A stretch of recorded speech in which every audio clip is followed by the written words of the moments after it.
I'm sure most of you are familiar with Tarzan. I actually liked the Walt Disney movie that was released in 1999, that animated feature. It was pretty good as far as I'm concerned, but I don't really remember the old movies that much. But if you dig really deep into the history of Tarzan and you actually understand the true message of Tarzan by its creator, one Edgar Rice Burroughs, you start to understand that Tarzan is a book, is a work of fiction that upholds white supremacy. You don't believe me? Stay tuned and listen to what I have to say. And this article comes from a website called Orlando, UK. I'm going to read just a little bit for you here. Okay? It says, "This is the house of Tarzan, the killer of beasts and many black men. This is how Tarzan introduces himself to Jane in Tarzan of the Apes in 1914. This book right here. Later in the book, he rescues her from a black ape rapist." You don't believe me? It's right there too. You see what it says? And when it says black ape rapist, we don't need to really delve into that. I think you can get the idea of who he's talking about because he's in Africa. Okay? Now, it's funny to me how Tarzan is supposed to be translated as white skin. You have a white man who is in Africa, who has been raised by gorillas, been raised by the animals basically in Africa. Africa is strictly a continent where the majority of people are black people. Okay?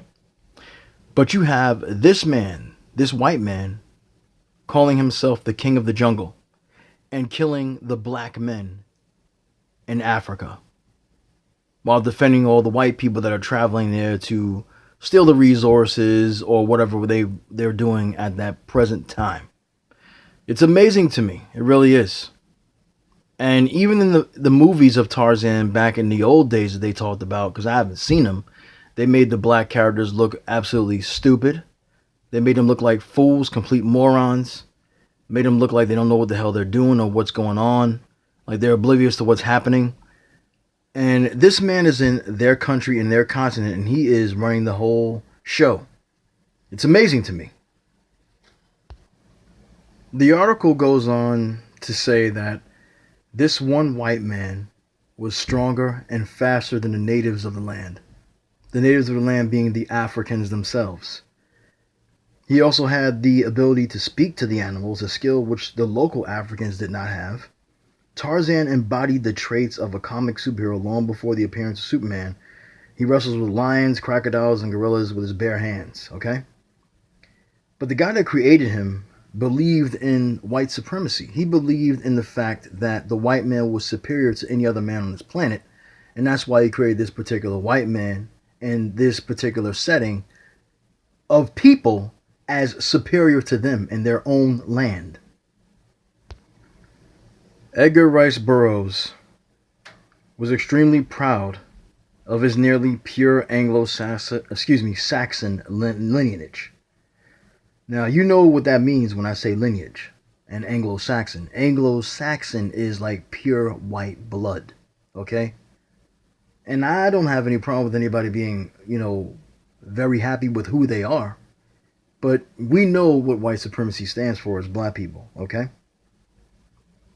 He had this belief that his people were greater, more superior, more intelligent than anybody else on the planet.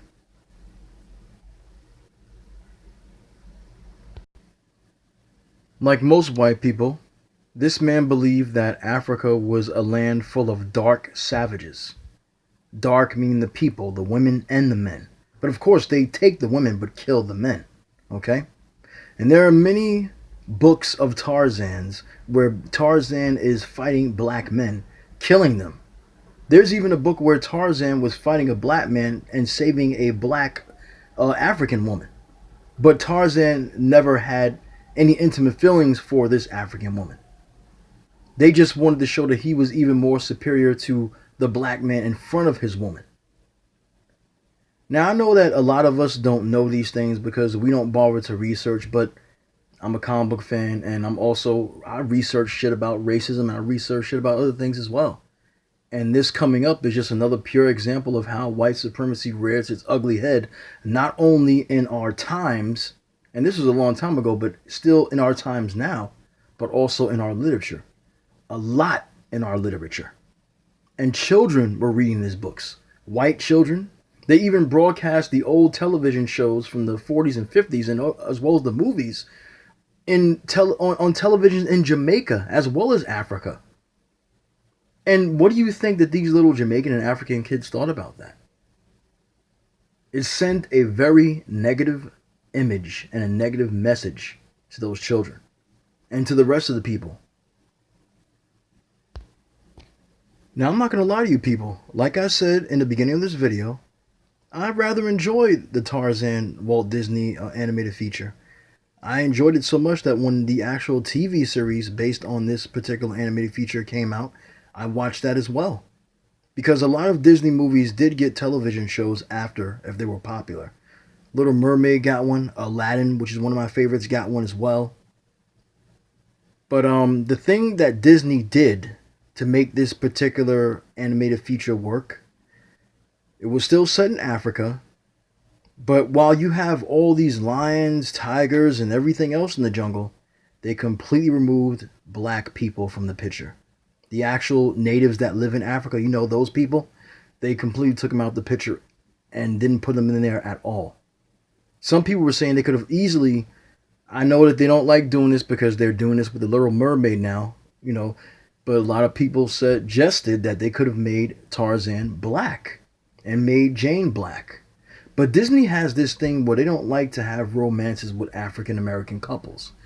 Even when they had their first female lead in The Princess and the Frog, they decided to make her, a black woman, swirl. Or I shouldn't say swirl, but they had her with a non-black prince. While every other Disney princess was with the prince of her nationality. Disney actually did put an African queen of the Leopard Men in one of the episodes. And I remember that episode because I had that episode recorded. Because I was actually shocked that there was a black character in the show. And she was the queen of the Leopard Men. The Leopard Men were supposed to be African men that got turned into leopards somehow, but she was still able to stay herself. And guess what, ladies and gentlemen? She fell in love with Tarzan. But Tarzan had no feelings for her at all because Tarzan is devoted to Jane. That's his wife in the television show as well as at the end of the 1999 movie. So they were already importing their swirl agenda into that television show. But it also leads me back to the fact of what I said earlier about how they didn't want to put any black people in this show. And when they finally did, yes, they put a black woman there. But the black men, these are them. They're animals. Because that's how they see black men, as animals. Tarzan is as much as a hero to young and old European men as Superman is. One of the first heroes in comic books. He represents the Anglo-Saxon man to a T and also represents white supremacy to a T. Some people may say this video is bullshit. Some people may say I am reaching, but I'm not reaching. It's a proven fact.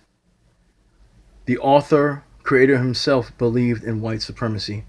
And he showed it every single issue, every single piece of literature with Tarzan in it. Tarzan, as I told you in the beginning of this video, killer of beasts and many black men. But we don't want to talk about that history of Tarzan because that tarnishes the true history that they feel is the true history of their hero. Ladies and gentlemen, this is one video. I'm going to end it here. Let me know what you think about it. It's interesting to me, okay? And as I read more, it does make a hell of a lot of sense. It really does. This man just comes into Africa. He becomes the king of the jungle, raised by the jungle, okay? And he's smarter, faster, stronger, able to do things that the natives can't do. He's even stronger than the black men who live on the continent. He kills them all the time. It's amazing to me, ladies and gentlemen. It's really amazing to me. I'll talk to you next time.